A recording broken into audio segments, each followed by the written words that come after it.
Y para mantener unas finanzas sanas, no solo es necesario el ahorro, también hay que saber cómo gastar nuestro dinero. Uno de los principales propósitos que las personas se ponen al iniciar cada año es la de ahorrar, aunque pocos logran cumplir con el objetivo por diversas circunstancias. Ahorrar no solo se trata de un buen propósito, forma parte de una cultura de prevención para solventar emergencias o necesidades. Es un hábito sano, por supuesto, deseable para que toda la economía funcione, no solamente la familia, no solamente el sujeto que obtiene un ingreso, sino que toda la economía en general pueda funcionar adecuadamente. Se requiere fundamentalmente del hábito del ahorro, ¿no? Y aunque la situación económica que se vive en el país no ayuda para generar una real cultura del ahorro en la sociedad mexicana, siempre existen opciones para alimentar la alcancía.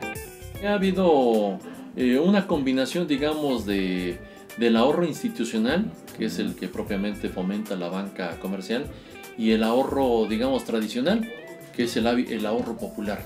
En el ahorro popular, pues tiene que ver los hábitos de ahorro que muchas veces las familias realizan a través de las tandas, a través del cochinito, por ejemplo, o guardar el dinero debajo del colchón, que son los tradicionales.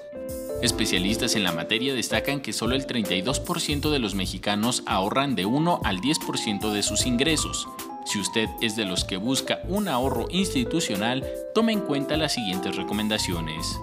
En primer lugar, ver las condiciones del contrato que se va a firmar. ¿Cuál va a ser el monto de apertura mínimo que nos piden para poder aperturar?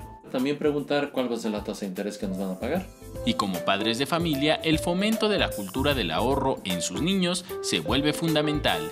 Con imágenes de Javier Cordero, Enrique Muñiz, 21 Noticias.